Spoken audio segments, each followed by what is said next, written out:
Maria Corina Machado confirma que está em coordenação com os Estados Unidos, preparando a sucessão para o governo Nicolás Maduro, o que indica, claro, que uma intervenção militar dos Estados Unidos na Venezuela está cada vez mais próxima.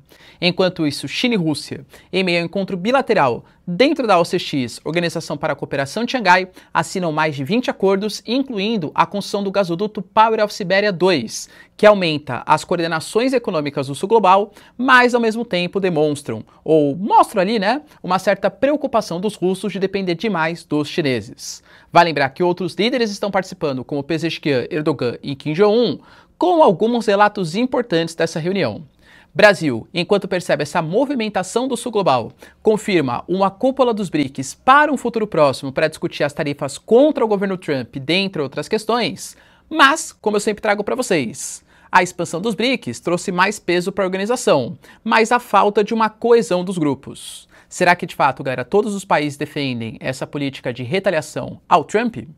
Falar um pouquinho também sobre o pronunciamento do Trump que vai acontecer, não sabe se sobre a Venezuela, sobre algum tipo de sanção contra o Putin, ou a própria mudança do nome do Pentágono, entender o contexto geopolítico em que isso acontece, mas ao mesmo tempo em que o Trump e o próprio Scott Bessent tecem críticas gigantes contra o Putin, alegando que ele está sendo um traidor, que ele não respeitou os acordos e que algumas sanções ou posturas devem ser adotadas contra o governo russo. Vale lembrar, galera, que também há a previsão que novas medidas sejam tomadas contra o governo brasileiro, envolvendo o Banco do Brasil e também a compra de gás, óleo dos russos, entender como que essas novas sanções podem complicar a economia do Brasil, enquanto o acordo Mercosul-Europeia, finalmente, depois de 26 anos, aparentemente está prestes a ser assinado. Será que vai ser em 2025? Se vocês querem entender um pouco mais sobre esses assuntos, e muito mais também sobre geografia, geopolítica, atualidades, política, polêmicas, enfim. Tudo para você se manter sempre bem atualizado, já se inscreve no canal, deixa seu like e compartilha esse vídeo, que eu, professor Ricardo, conto muito com a sua ajuda. Belezinha?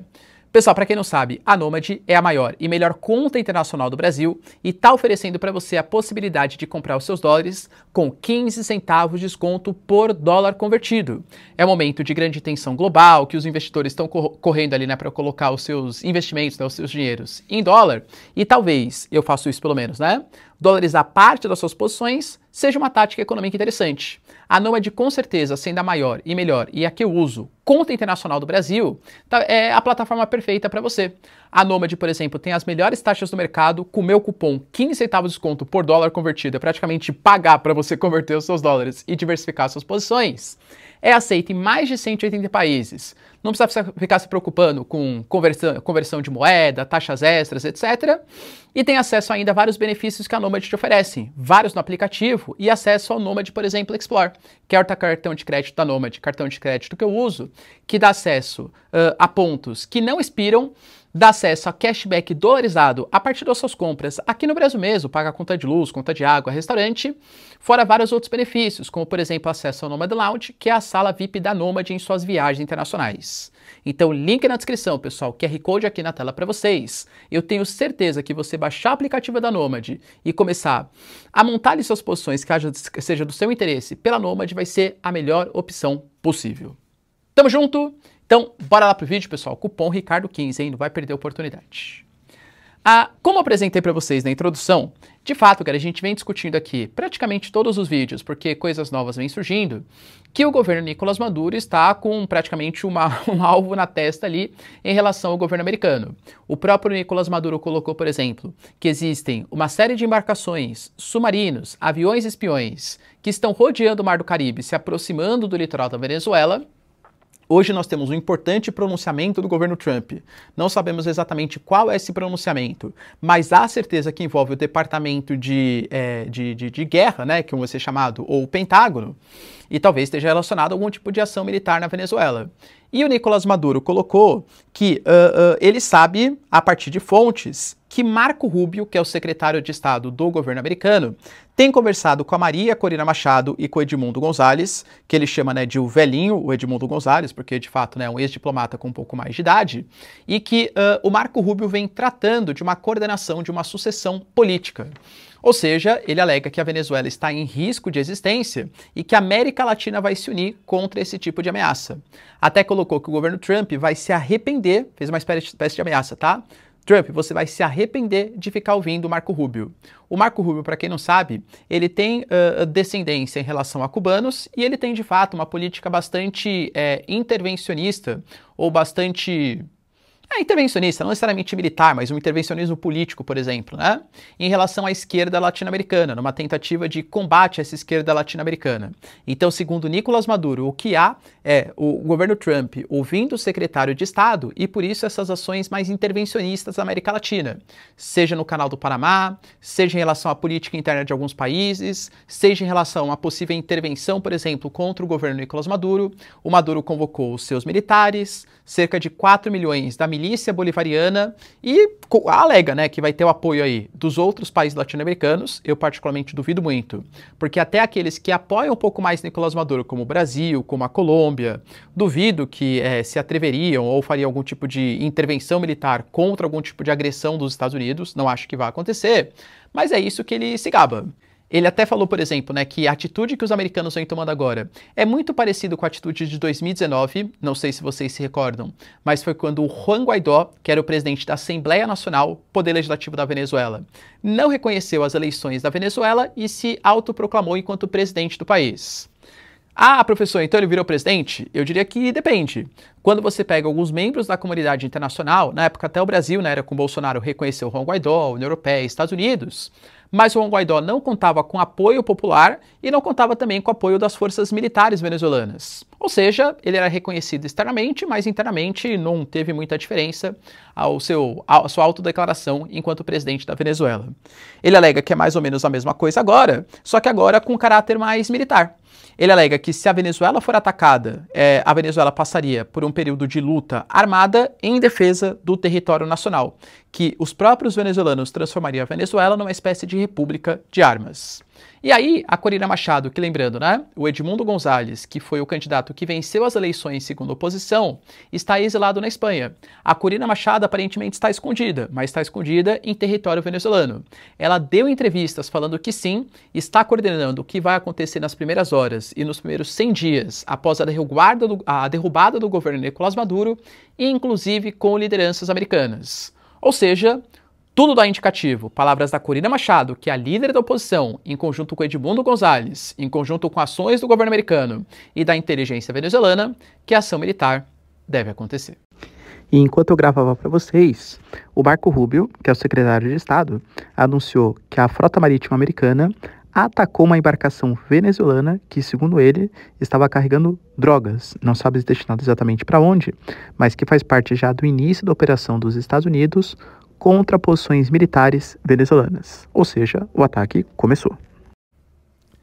Enquanto isso, a China, que vem roubando o protagonismo geopolítico global, pelo menos nesses últimos dias, por conta da reunião da OCX, a Organização para a Cooperação de Xangai, que conta hoje com cerca de 20 países participantes, e países super importantes da geopolítica global, sejam como membros plenos ou membros observadores, estou falando de Irã, a Turquia, da própria China, da Índia, da Rússia, uma série de reuniões bilaterais ou até encontros multilaterais estão rolando.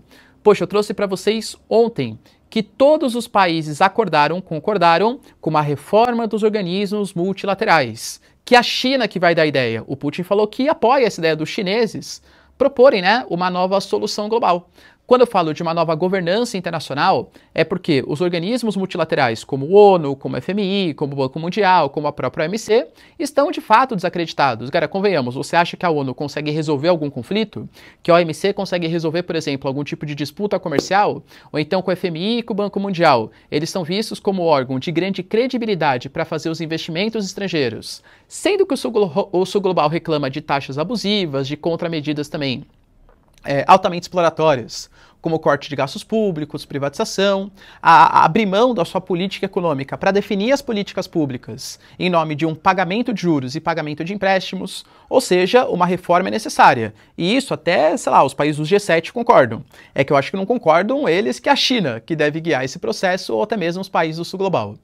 Dentro dessa dinâmica, claro que o Putin, ele quer muito que a China seja essa liderança e ele alega que existem países que não se deram conta, que eles não mandam mais na geopolítica internacional.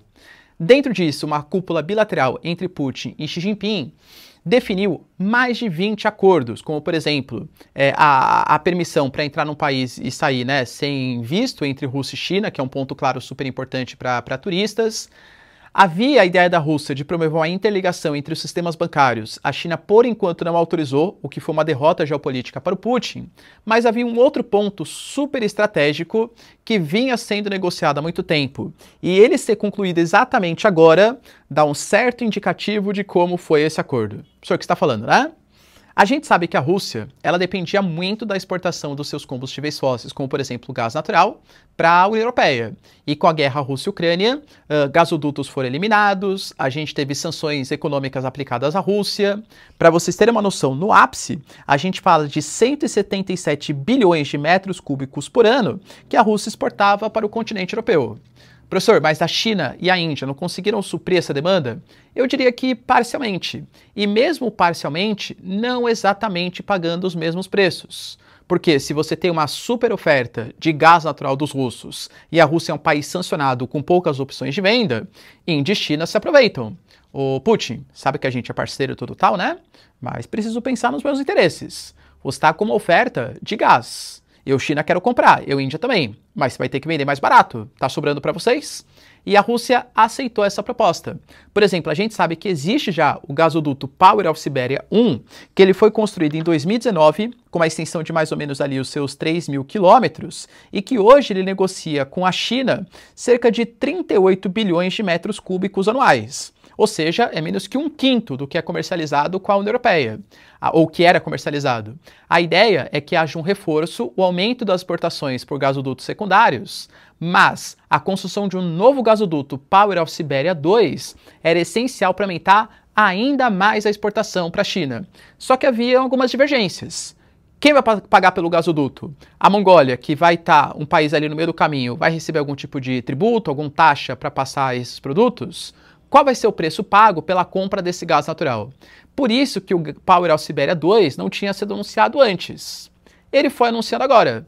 Cara, ótimo para a China e para a Rússia, aumenta as relações econômicas. Mas sob quais condições? E vocês entendem que o Putin está meio contra a parede do ponto de vista econômico? Porque ele precisa sustentar o seu conflito. Vai sustentar exportando combustíveis fósseis. A China está numa situação um pouco mais confortável, ela não é sancionada, ela tem relação com vários países do mundo e tem várias opções para importação de combustíveis, de energia. Ou seja, a China tem muito mais poder de argumentação para exigir dos russos, porque a gente não sabe, não foi transparente o acordo, mas para exigir que os russos paguem mais pelo gasoduto, que vendam gás mais barato para os chineses, do que a Rússia fazer algum tipo de proposta intimidadora, entre aspas, contra os chineses, entende? Enfim, galera, foi anunciado esse gasoduto. O próprio Xi Jinping falou, né, que é o resultado de uma cooperação econômica. Além do gasoduto Power of Siberia, o oleoduto Soyuz Vostok também foi anunciado, também passando pela Mongólia. E esse novo gasoduto, ele conecta a península de Yamal, que é um campo de gás super importante, ao território chinês. Isso pode mais do que dobrar, em um futuro próximo, as exportações de gás para a China. E, novamente, ressalto, né? Super importante para a Rússia conseguir vender os seus combustíveis. Mas, vocês entendem o problema para a China? Aliás, para os russos? A China muito possivelmente deve ter exigido contramedidas como gás mais barato e maior financiamento, e a China vai ficar extremamente colocando a Rússia nas suas mãos. E se a China resolver, por exemplo, que ou a Rússia toma algum tipo de atitude mais benéfica para os chineses, ou a China suspende a compra de gás e diversifica, busca novos mercados? A Rússia tem mercados alternativos para vender os seus combustíveis fósseis? Óbvio que não, entende? Então, há uma preocupação, sim, para a Rússia. O Putin precisa do dinheiro do Xi Jinping, e o Xi Jinping sabe disso. Por isso, muito possivelmente, falo para vocês, muito possivelmente porque não teve nenhum tipo de divulgação de como que são os dados, né, as minutas desse contrato, mas muito possivelmente num acordo muito mais benéfico para os chineses do que para os russos. Além disso, galera, o OCX, ou pelo menos a China, lembrando que amanhã, no dia 3 de setembro, é a comemoração dos 80 anos da vitória dos chineses, ou da expulsão dos japoneses da China no período ali da Segunda Guerra Mundial, alguns líderes vão participar. O Kim Jong-un chegou depois de uma viagem de trem, que era de longas distâncias, né? Ele só vai numa velocidade máxima de 60 km por hora. Outras lideranças, como Pezeshkian e Erdogan, fizeram questão de andar de mãos dadas. A gente sabe, galera, que o Erdogan e o Pezeshkian, ou seja, Turquia e Irã, tem um inimigo comum, que é o Estado de Israel. O Irã, não preciso nem falar para vocês, a Guerra dos 12 Dias. Mas a Turquia também não reconhece o Estado de Israel, pelo menos não diplomaticamente. Economicamente sempre teceu ali relações econômicas, né? Mas a Turquia, por exemplo, acabou de banir a entrada de israelenses no território, fechou o espaço aéreo, fechou ali transações comerciais. Então, Turquia e Irã se aproximando, e lembrando que o Pezeshkian, ele descende de Azeres, ou seja, do Azerbaijão, que é um país que tem uma forte ligação com a própria Turquia, é uma demonstração de força da OCX, ou de alguns membros pelo menos, contra o governo de Israel. Enquanto isso, galera, tivemos também o Brasil, porque muita gente perguntou, né? Professor, eu vi a foto do Narendra Modi, do Xi Jinping, do Putin, o Lula nem foi convidado, tal. E, cara, não foi mesmo, né? A OCX é a Organização para a Cooperação de Xangai, ou seja, de países asiáticos. Os BRICS são outra coisa, é outro grupo, que inclusive o Brasil está na presidência esse ano. E estando o Brasil na presidência, o Brasil convocou uma cúpula virtual. Penso eu, galera, que o Brasil quis tirar uma casquinha também desse momento, dessa divulgação do Sul Global, tentando promover um multilateralismo nas relações diplomáticas. E essa cúpula vai acontecer no dia 8 de setembro, ou seja, em um futuro próximo, e vai discutir o multilateralismo, a guerra Rússia e Ucrânia, bem como a situação de Gaza e também a COP30. Lembrando que o Brasil vai sediar a COP30 em novembro, uma COP30 que pode estar esvaziada por problemas infraestruturais, questões ideológicas e até mesmo um alto preço ali das moradias, tá, em Belém, né? Não sei se de fato vai ser uma cúpula muito bem sucedida, vamos torcer para que sim. É bom para a imagem do Brasil, né? Principalmente como liderança dessa transição energética. Pois bem, galera, para que vai ser essa cúpula dos BRICS? Vendo que os países da OCX estão se mobilizando e estão promovendo respostas conjuntas, a China, por exemplo, as sanções que foram aplicadas à Índia de 50% mais multas é porque a Índia está comprando o gás da Rússia e sustentando a máquina de guerra. A China, não é que ela está comprando, ela está anunciando um novo gasoduto, o Power of Siberia 2. Quer mais desafio ao Trump que isso? Ah, você vai me sancionar? Então sanciona aí, vai, sanciona. Tô fazendo um gasoduto novo aqui, hein, conectando. E aí, não é essa reclamação contra a Índia? Vai, aplica tarifas contra mim. Cara, a China comprou uma briga. Pelo menos os Estados Unidos, que prometem fazer sanções secundárias contra quem negocia combustíveis com os russos, vão ter que sancionar a China. E aí, tem coragem de sancionar uma China que hoje monopoliza quase que 90% do processamento de minerais terras raras, que já estão fazendo falta para a indústria de defesa e para a indústria de materiais tecnológicos para os Estados Unidos? Vamos ver, né, qual vai ser a resposta em relação ao gasoduto do Power of Siberia. E a China meio que está comprando essa briga em nome dos países do Sul Global. Entendam, não porque a China é boazinha da história, não tem bonzinho, mas porque representa os interesses chineses. Então anunciou que vai defender o Brasil contra as tarifas do Trump, que vai defender a Índia contra as tarifas do Trump, anunciou mais compra de gás aí dos russos. O Brasil quer tirar uma casquinha e tentar promover uma resposta conjunta ao tarifaço promovido pelo Trump, até porque coisa mais perigosa vem no futuro próximo contra o Brasil. Professor, que sensacional, os BRICS vão fazer isso? Então, temos problemas. Eu venho narrando para vocês que os BRICS, que inicialmente eram 4 países, depois entrou o 5º, que é a África do Sul, depois entraram mais 6, se bem que a Argentina não assumiu, né? Mas depois mais 5, e depois vários membros parceiros, é legal porque dá muito mais peso para o bloco. Porém, falta uma coesão dos países. Por exemplo, o Brasil, ele sempre quis usar os BRICS para promover, por exemplo, uma representação maior, da participação maior das mulheres na vida política. E aí, será que a gente consegue falar com, sei lá, o Irã sobre isso, com a Arábia Saudita? Muito possivelmente não, que são países agora que integram os BRICS. Agora, querem fazer uma ação coordenada contra as tarifas do Trump. Cara, eu não vejo o Egito, por exemplo, fazendo algum tipo de ação dessa maneira. A Arábia Saudita, a Indonésia, por exemplo, conseguiu um acordo recente com o governo Trump. Tem problemas internos ali, né? Passando por manifestações. Aliás, manifestações interessantes. Porque em meio ao Prabowo, né, que é o atual líder da Indonésia, anunciando que vai fazer políticas de austeridade, de corte de gastos públicos, eles perceberam que os legisladores ganham mais de o que seria equivalente a 35 mil reais. O senhor quer dizer, então, que a Indonésia está com fortes manifestações por conta de privilégios contra políticos que ganham super salários comparados à média da população, que vem sofrendo com políticas de austeridade. Eu conheço isso também, né? Um privilégio, não ao funcionalismo público, hein? Mas à elite do funcionalismo público. Algumas classes aí que são muito mais privilegiadas, como, por exemplo, políticos. Será que isso não dá uma ideia para a população brasileira? porque a gente já teve o próprio governo da Indonésia anunciando que vai cortar alguns privilégios. Pode ser, cara, boa ideia, tá? Mas enfim, será que a Indonésia concorda com essa política de combate às taxas do governo Trump? Penso eu que não, entende?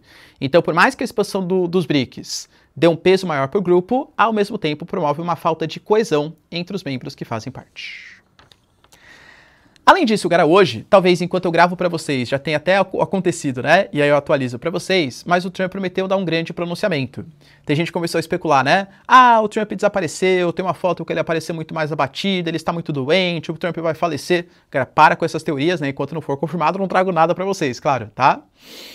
O pronunciamento, a própria mídia Fox News colocou que envolve o Departamento de Defesa dos Estados Unidos. E aí abre campo para algumas especulações. Primeiro, o Pete Hegseth, e eu mesmo já tinha colocado para vocês, que o Trump considera que o nome Departamento de Defesa, ou Pentágono, não é exatamente o ideal.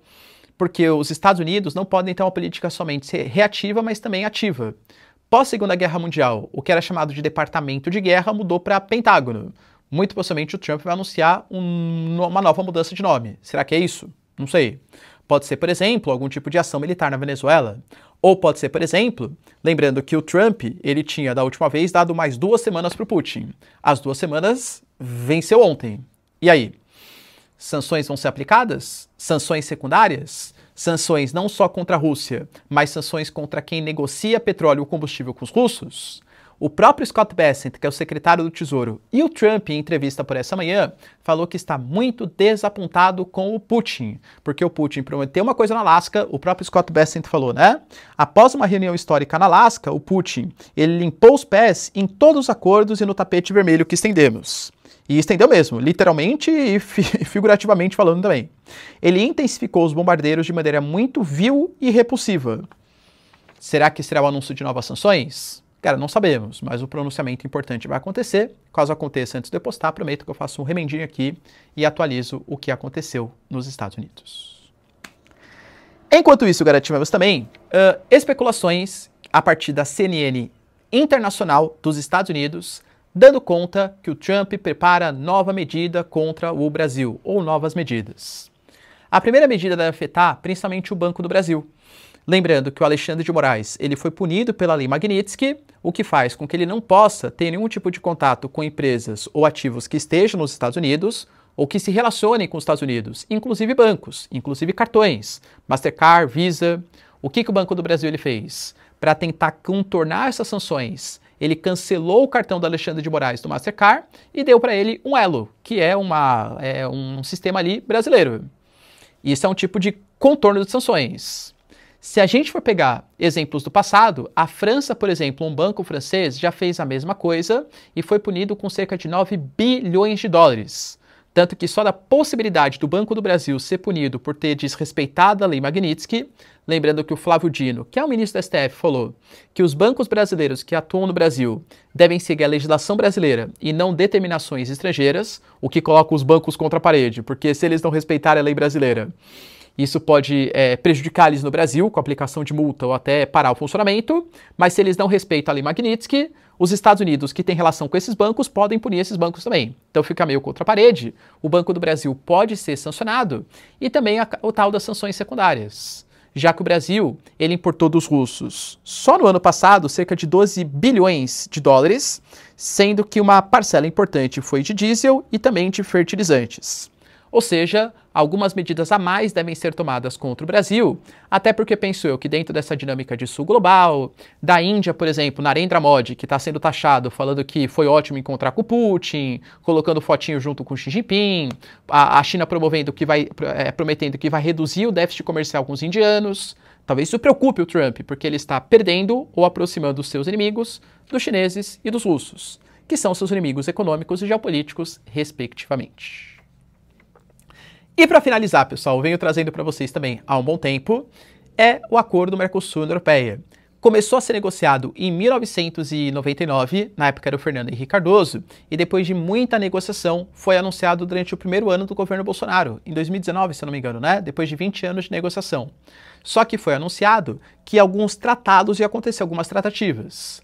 A União Europeia reclama que o Mercosul não respeita a legislação ambiental e não protege os seus povos originários, por exemplo, o Brasil, que aumenta a taxa de desmatamento, usa pesticidas que são proibidos, que desrespeita os povos indígenas, quilombolas, comunidades ribeirinhas, e por isso, por exemplo, a União Europeia, que tem leis muito mais rigorosas, não poderia comprar produtos agrícolas do Mercosul. Só que daí, claro, o Brasil reclama. Poxa, então qual que é a vantagem para mim? Então os produtos industriais da Europa entram livremente no mercado, mas vocês, alegando sanções ou barreiras não tarifárias, proíbem que os países do Mercosul coloquem seus produtos agrícolas. Claro que tem um quê muito forte de protecionismo agrícola. Os agricultores franceses, por exemplo, rechaçam a ideia de uma possibilidade de acordo, porque os países do Mercosul, em vários produtos, são muito mais competitivos que os produtores locais franceses. A gente teve, por exemplo, os próprios fazendeiros recebendo uma reprovação simbólica do acordo Mercosul e União Europeia por parte do parlamento francês. A França categoricamente rejeita isso. A gente tem países como a Irlanda, como a própria Hungria, que também não concordam muito com essa pauta, que são países importantes no setor agrícola da União Europeia. Mas, ao mesmo tempo, países mais industrializados, como, por exemplo, a própria Alemanha, que o Friedrich Merz já vem recebendo reclamações da população, bem como o Olaf Scholz também vinha. A indústria automotiva foi muito comprometida, inclusive com as taxas do governo Trump, tanto acerca dos insumos, como a possibilidade de entrar no mercado americano, precisa escoar os seus produtos. E querendo ou não, um acordo Mercosul-União Europeia seria um mercado consumidor conjunto de 750 milhões de pessoas. Pô, é quase 10% da população mundial. Óbvio que é um mercado importante, inclusive para alternativas econômicas dos europeus. Então existe essa possibilidade. O Brasil está procurando novos mercados, anunciou acordos, por exemplo, com a Cláudia Sheinbaum do México, pretende fechar um acordo com o Canadá, está visitando o Sudeste Asiático, visita a ASEAN, por exemplo, em busca de novos mercados. E a possibilidade de um acordo Mercosul-União Europeia é bem interessante. Para conseguir votar sem ser um processo de unanimidade, separou-se em a parte comercial e a parte política. E a parte comercial vai ser votada muito possivelmente na quarta-feira, sendo que primeiro passa pelo Conselho Europeu, em que cada país da Europeia manda um representante, e é maioria simples, tá? Dos 27 membros, se a gente tiver uma maioria simples aprovando, já passa, e depois para o parlamento. Lembrando que tem que ser maioria simples, mas cada um desses representantes tem que representar pelo menos 65% de toda a população da União Europeia. E tem que passar também pelo Parlamento Europeu. O Parlamento seria como se fosse a Câmara dos Deputados, vai?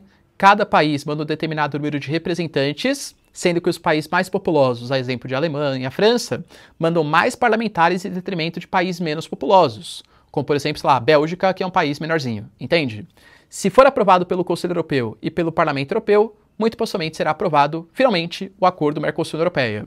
Lembrando que, para agradar os franceses, foi colocado algumas identificações, como, por exemplo, menção a produtos sensíveis agrícolas, a obrigação do Brasil e de outros países cobrirem ou respeitarem o Acordo de Paris, até porque França, Irlanda, Polônia são países que resistem um pouco mais e poderiam reclamar dessa possibilidade de acordo.